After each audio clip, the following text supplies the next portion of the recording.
El tercer domingo de Adviento es llamado Domingo Gaudete, Domingo de Gozo, porque si bien es cierto que continúa el espíritu penitencial, la Iglesia quiere que vivamos ese espíritu con gozo por la proximidad del nacimiento del Señor.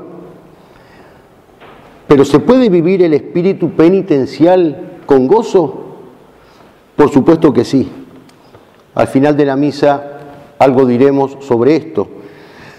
Centrémonos ahora en la figura de San Juan Bautista, a quien todos los años la Iglesia le dedica la mitad del Adviento. Y la razón es porque ambos, tanto Juan como el Adviento, nos preparan para el encuentro con Jesucristo. Juan recibió de Dios la misión de precursor, es decir, el que va delante de Cristo preparándole el camino. Y cumplió esa misión como el mejor, porque lo precedió a Cristo en todo. Lo precedió en su concepción milagrosa, lo precedió en su nacimiento, lo precedió en su bautismo, lo precedió en su predicación, lo precedió en su soledad del desierto y como coronación lo precedió en su muerte martirial. Cristo es el sol que nace de lo alto, dice la Escritura, el sol que viene a disipar con su luz las tinieblas del pecado. Cristo es el sol y Juan el Bautista es la aurora que se anticipa y que anuncia la llegada de ese sol. Cristo es la palabra se hizo carne y habitó entre nosotros. Cristo es la palabra y Juan es la voz que anuncia esa palabra, voz que clama en el desierto. San Juan Bautista es la línea divisoria entre el Antiguo y el Nuevo Testamento. Es el último de los profetas y a la vez el más grande de todos, porque a ese Mesías futuro que anunciaron los profetas del Antiguo Testamento, Juan lo tuvo delante de sus ojos. Más aún, lo señaló con el dedo. Este es el Cordero de Dios que carga los pecados del mundo. Palabras que han quedado grabadas en la Iglesia, en su liturgia, en el pueblo fiel, y que el sacerdote repite en cada misa cuando eleva la hostia recién consagrada. En el Evangelio lo vemos a Juan bautizando en el río Jordán a la multitud de judíos que acudían a él.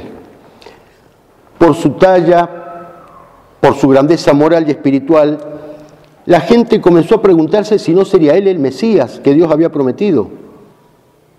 El pueblo estaba a la expectativa y todos se preguntaban si Juan no sería el Mesías. Pero él insiste que no es el Mesías, que el Mesías viene detrás de él, que es más poderoso que él y a quien él no es digno siquiera de desatar la correa de sus sandalias. Cristo lo llamó la antorcha que arde y que ilumina. Y ante la llegada del sol, la antorcha desapareció porque, como dice San Agustín, temió ser apagada por el viento de la soberbia. Juan Bautista se consideró indigno frente al Maestro. No se buscó a sí mismo, nada hizo por dejar la soledad del desierto y sumarse al grupo de los privilegiados de Jesús.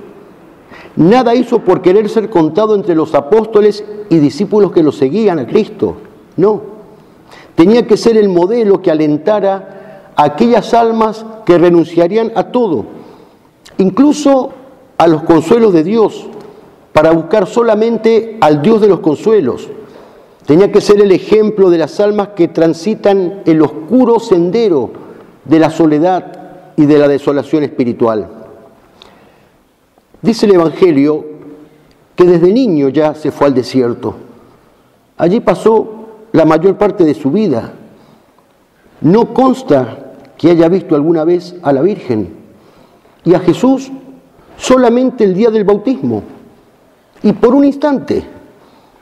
Entonces su único y ardiente anhelo fue: es preciso que Él crezca y que yo disminuya. Tremenda humildad, magnífico ejemplo para nosotros cuando hacemos un apostolado, por ejemplo. Es Cristo quien tiene que crecer y yo menguar, yo disminuir. Tengo que ser consciente de que estoy puesto como un camino entre los hombres y Dios. No puedo de ninguna manera querer o procurar el aplauso, el halago, o hacer las cosas para quedar bien con el sacerdote, con la gente. Mirá qué bien que hizo esto, qué bien que hizo el otro. No, es Cristo el que tiene que crecer en las almas y yo menguar. Cada uno de nosotros debe siempre decir, es preciso que tú crezcas, Señor, y que yo disminuya. Cuando vamos a comulgar, le decimos, Señor, no soy digno que entres en mi casa. No soy digno, pero hazme lo menos indigno posible. No soy digno que en Navidad nazcas en el pesebre de mi alma, tantas veces sucio y maloliente por el pecado. Pero aunque no tenga la dignidad de tu madre y de San José, ni la dignidad de los pastores y los magos, lo mismo te estaré esperando, Señor, junto a la mula y al buey. Esta ha de ser nuestra humilde actitud de espera en el Adviento. San Juan Bautista vivió y murió por Cristo y para Cristo. No recibió de Dios la misión de hablar con Cristo, sino de hablar de Cristo. Esa fue su única preocupación. Todo él fue voz de uno que clama en el desierto, preparad el camino del Señor, enderezad sus sendas. Voz que grita, incluso en el desierto, aún sabiendo que no sería escuchado. Más tarde San Pablo le escribirá a Timoteo, predica la palabra, insta oportuna e inoportunamente, reprende, increpa, exhorta con toda longanimidad y doctrina. Es lo que hizo Juan. Juan llamó a las cosas por su nombre, sin tapujos, sin rodeos, y menos aún sin entrar en componendas con los poderosos, frente a los cuales le importó un bledo que la verdad le molestara. Predicó la verdad oportuna e inoportunamente y denunció el mal con nombre y apellido. Raza de víboras, les dijo a los fariseos, las autoridades religiosas de Israel, no te es lícito tener la mujer de tu hermano. Lo conminó nada menos que así al rey, a Herodes, que vivía en adulterio con Herodías, la mujer de su hermano Filipo, sabiendo Juan que al decirle esto se exponía a la muerte. No le importó. Comenta San Bernardo, reprende con plena libertad de espíritu a un rey cruel y soberbio, saliendo expresamente del desierto con santa indignación y mostrándose inflexible a los halagos y al martirio. Santa indignación. Imprudencia, soberbia, falta de caridad, de misericordia. No. Testimonio cabal. Juan fue lo que Dios le pidió que fuese. Testigo de la luz, testigo de Jesucristo, mártir de la verdad natural, lo llama Castellani. Testigo, mártir hasta las últimas consecuencias. Por eso murió decapitado. Juan nos exhorta a la conversión, a la penitencia, al desprendimiento de las cosas terrenas para aspirar a los bienes del cielo. Pero no le basta con hacerlo de palabra, con la boca. Da ejemplo de ese desprendimiento, da ejemplo de esa renuncia. Lo demuestra por todas las penalidades de los años duros de su preparación en el desierto. Lo demuestra por su forma de vestir, vestido de pelos de camello y cinturón de cuero, dice el Evangelio. Lo demuestra por los alimentos que prefiere, langostas y miel silvestre. Juan no le da al cuerpo sino lo estrictamente necesario para no morir, porque con su estilo de vida nos manifiesta que lamenta, que se duele, que llora los pecados de todo el género humano. Asomarse al abismo de su austeridad y de su ascetismo da vértigo, pero hemos de hacerlo. El Adviento es el tiempo propicio para acudir a Juan y llegar a la Navidad con el alma limpia por la confesión. Dice también San Bernardo, si olvido mi pecado, soy un necio y un ingrato. Si lo conservo en la memoria, su recuerdo me acusará eternamente. ¿Qué debo hacer? Acudir a Juan y escuchar su palabra de alegría y de misericordia, su mensaje de gracia, su promesa de perdón y de paz. Este es el Cordero de Dios que carga el pecado del mundo.